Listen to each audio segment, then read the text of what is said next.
जबरन मतांतरण करते थे, जबरदस्ती मुसलमान बनाते थे, मर्दों को खत्म कर देते, औरतों को उठाकर लेकर जाते थे, 500 का जनाजा जनाना, 700 का जनाना, 1000 का जनाना, ऐसे सब बादशाह हुआ करते थे। और जब घर के सब पुरुष मर जाते थे तब घर की महिलाएं लड़ने के लिए बाहर निकलती थी, और वो रणरागिणियां थी, और वो लड़ने के लिए जब बाहर निकलती थी तो तलवार चलाना, दानपट्टा चलाना, भाला चलाना, तीर कमान चलाना, उसके साथ सबसे ज्यादा जरूरी हुआ करता था हॉर्स राइडिंग। और अगर आपको हॉर्स राइडिंग करना है तो भारत के सिर्फ 2 ऐसे पोशाक है महिलाओं के कि जिसमें आप हॉर्स राइडिंग कर सकते हैं। आज के जमाने में आप बाइक पर बैठ सकती हैं, स्कूटर पर बैठकर खुद स्कूटर चला सकती है। एक है पंजाबी ड्रेस और दूसरी महाराष्ट्र की नौवारी साड़ी। और ये 9 वारी साड़ी में तो 5 वारी गोल पातळ मराठीत ज्याला आम्ही म्हणतो, वो पहनकर पति के पीछे ऐसे साइड से बैठना पड़ता है। और आपके पास 9 वारी है तो टांग डालकर आप बैठ सकती है। तो 4 बार बढ़ाकर लड़ने के लिए वो 4 बार बढ़ाए हैं।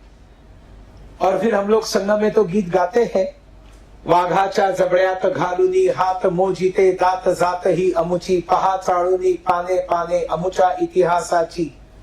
उसमें महिलाओं के बारे में हम जब बताते हैं, पुरुष काय पण स्त्रिया ही लढल्या, परंपरा ही अमुची, तुम्हा काय ठाऊक ती लढली वीरांगना झाशीची, दाभाड्यांची उमा ती लढली चेन्नाम्मा कित्तूरची, पहा चाळूनी पाने पाने अमुचा इतिहासाची। तो महिलाएं इस देश के अंदर जो है वो लड़ने के लिए थी। पुण्यश्लोक अहिल्या देवी होळकर, जिन्होंने पहली बार भारत में नहीं दुनिया में पहली बार महिलाओं की सेना बनाने वाली रानी भारत में है, और वो अहिल्या देवी होळकर है, मालवा की रानी। कहानी कुछ ऐसी थी, पेशवाओं ने ऐसे देखा कि पति गुजर गए, ससुर गुजर गए, बेटा गुजर गया, अब मालवा को कोई राजा नहीं बचा, अब मालवा को कोई भी जाकर कैप्चर कर सकता है। तब ये जो घर की बहू थी, इसने कहा कि मालवा अनाथ नहीं है, मैं मालवा की रानी हूं, और वो स्वयं घोषित रानी बन गई, खुद को राज्याभिषेक किया। लेकिन महाराष्ट्र के उस समय राघोबादाला पेशवा ने आक्रमण करने के लिए 30,000 की सेना जुटाई। तब अहिल्या देवी